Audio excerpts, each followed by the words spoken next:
back to Matt Hayes' Tottenham blog and to another episode of Transfer Talk. I'm delighted to say that today I'm joined by Benspurs21 to go over the transfer dealings that we've seen at the club so far.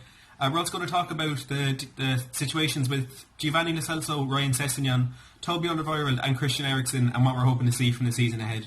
So if you want more videos like this over the remainder of the transfer window and interactive fan live streams, subscribe to the channel down below and don't forget to like this video. So the first thing we're going to talk about is the window that we've had so far, and personally I think it's a window that, while it has been good in terms of getting in kind of our most important player in Ndombele, kind of that replacement for Moussa Dembele, I think it's promised a lot more than what it's delivered so far. Of course we've only seen two signings and one of them has been loaned back to Leeds. But I'm not giving up hope yet. I do think there'll be a few signings before the end of the window. But at the moment, it's not quite lived up to the expectation. Ben, what do you think about what's going on in the transfer window so far? So, what do we make of our summer so far? Overall, it's been pretty good. Obviously, the huge signing of Ndombele, I think, is giving everyone a huge lift. The fact that we've got one of the best box-to-box all-round midfielders in world football is an absolute stroke of brilliance, and I think it's been evident already that he looks a fantastic player and he's going to give us a huge boost. As far as the outgoings, I think Jansen's a very good sale for 8 million, Trippier for 22 million. Again, that's a very good sale. I think we need to get maybe 2, possibly even 3 before the end of the window. Obviously, I still think the squad may be a bit light in 1 or 2 areas, particularly at full-back, but generally speaking, if we're in the window with at least our 2 main signings, hopefully, that will happen, then yeah, I consider it a very good summer for us. Now, as we mentioned there, the 2 signings that seem most likely to come in over the next 11 or so days are Giovani Lo Celso and Ryan Sessegnon. They're both deals that look like they will go through. The odds, I think, for both of them are actually at 1 to 20 at the moment, and the news that we've heard over the last couple of weeks and the rumours and everything seems to suggest that deals are close to happening. We did hear that Joshua Onoma might be part of a move that would see Sessegnon join Tottenham, and Onoma was actually in attendance at a game for Fulham yesterday, so I think we can take that as a bit of an indication that Onoma is definitely going to Fulham, and it's just kind of trying to figure out if Sessegnon is going to be moving the other way. They're both deals I'd love to see happen. Lo Celso, he's a player who plays in that kind of attacking midfield role behind the striker, but he can also play in a deeper role in that box-to-box sort of role. So he's a player that I'm really excited to see at the club, and at the moment it looks like it might be for around £50 million, which is an absolute bargain in my opinion. And Sessegnon, well, I don't think he'd be a starting player for us straight away, given that Rose is still at the club and Davis will sign that new 5-year contract. I think he offers a lot, not only in his potential, but the kind of diversity that he has. I mean, last season for Fulham he played in left back, left wing back, left wing and right wing. So he certainly offers a lot in various different parts of the pitch, and I think they'd both be really good signings to get on board. Well, first of all, on Giovani Lo Celso, yeah, I do think we'll get that deal over the line. I think it's probably going to go to the last week. It might even go to deadline day itself. I think it's just Levy using his usual method of mind tricking Betis into accepting a lower fee, given that Betis have already spent money on his replacement, Nabil Fekir, who Levy knows that they need funds, and so I think he's just waiting and playing the waiting game and trying to, get that deal as low as he can. As far as Sessegnon goes, look, I was impressed with him all the way back at Fulham the year they got promoted to the Championship, from the Championship to the Premier League. I thought he was outstanding, and I think under Pochettino's tutelage, he would become an amazing fullback for us. And yeah, I can definitely see no reason we shouldn't get that deal done as well. So I'm fairly confident that we'll get both over the line by the end of the window. So we heard the unfortunate news last night that Dybala actually wants to stay at Juventus this season to kind of prove himself under Maurizio Sarri. That's according to Sky in Italy, so it's a fairly reliable source. It's really disappointing because we were kind of feeling that this is one that could actually be completed and could be the first of hopefully a string of major signings that we see over the next few years, but at the moment it looks now like that won't happen. I was a bit concerned when I saw earlier last night that Everton were in talks to sign Moise Kean, another striker at Juventus, for about £36 million. Surprisingly, he's actually a player who was a first-team choice a lot for Juventus last season under Massimiliano Allegri. So this is fairly annoying news, to be honest, that Dybala is looking like he wants to stay at Juventus this season.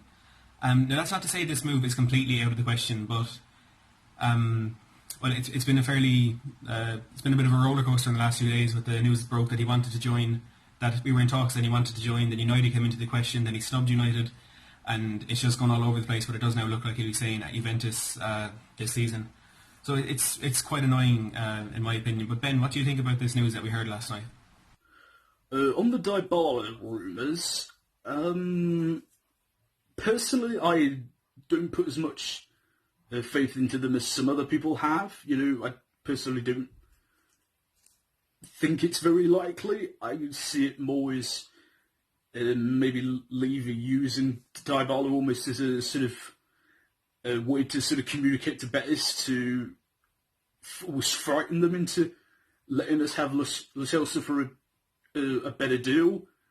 Him saying, look, okay, if you don't let us have him, look who I can just go and get. So I personally don't see us getting Dybala. That's just my view.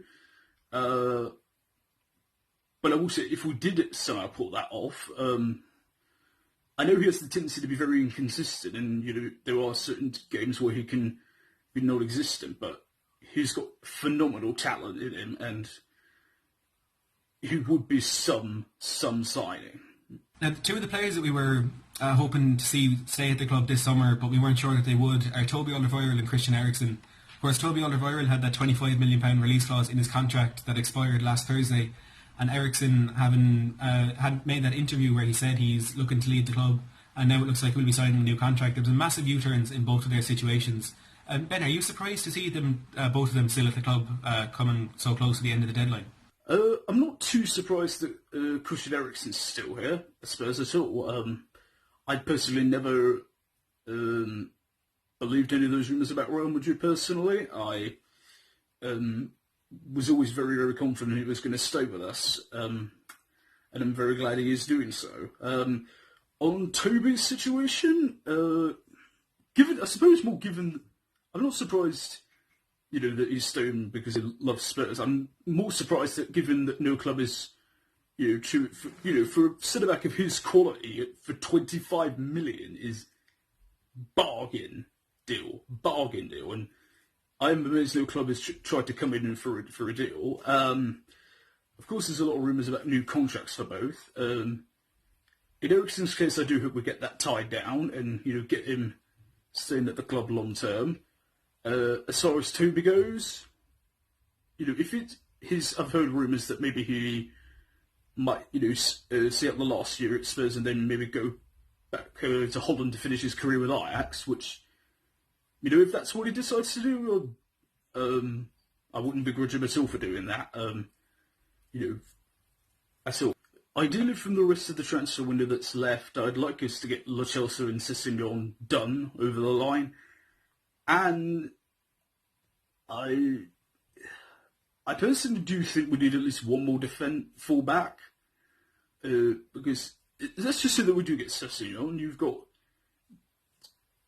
Danny Rose and Sessegnon at your options at left-back, and at right-back you have Sergio Aurier or Kyle Walker-Peters or Juan Foyth. All of them have good things about them, but a lot of them they also have drawbacks. Walker-Peters, through lack of experience. Aurier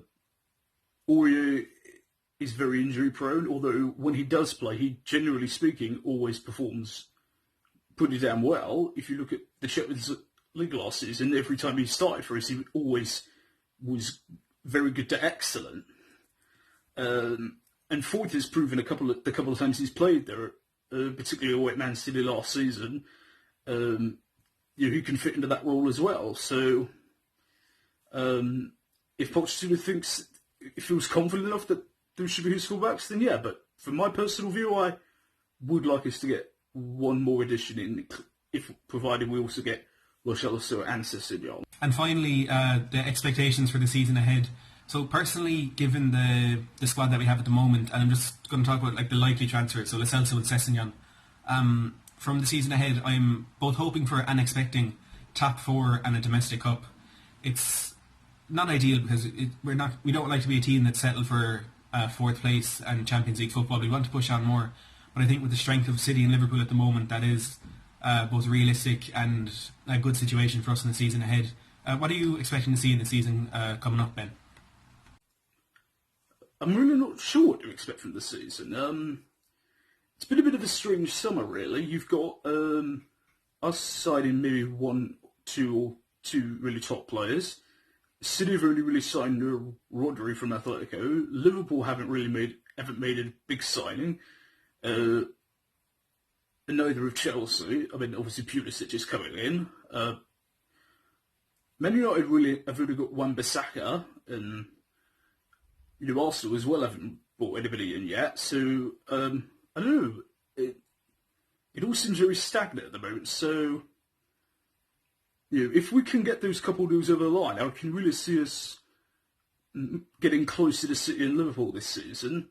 But for me, the main thing is some form of a trophy now. I think we've settled down enough, in our new stadium with consistent Champions League football. I think we need to go for a trophy this season.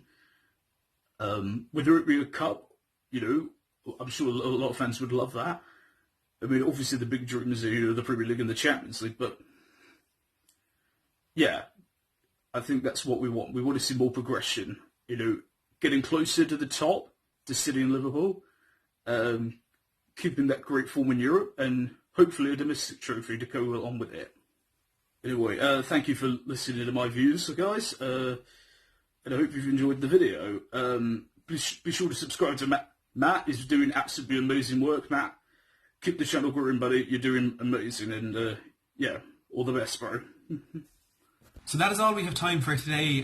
First of all, I want to thank Ben for doing this video with me. There'll be a link to his channel in the description down below, and I'll leave it on the end screen as well. So if you want to go check him out, he does really good Spurs videos, and I'm sure I speak for the entire Spurs community when I say I'm delighted to see him back on YouTube after a long spell away.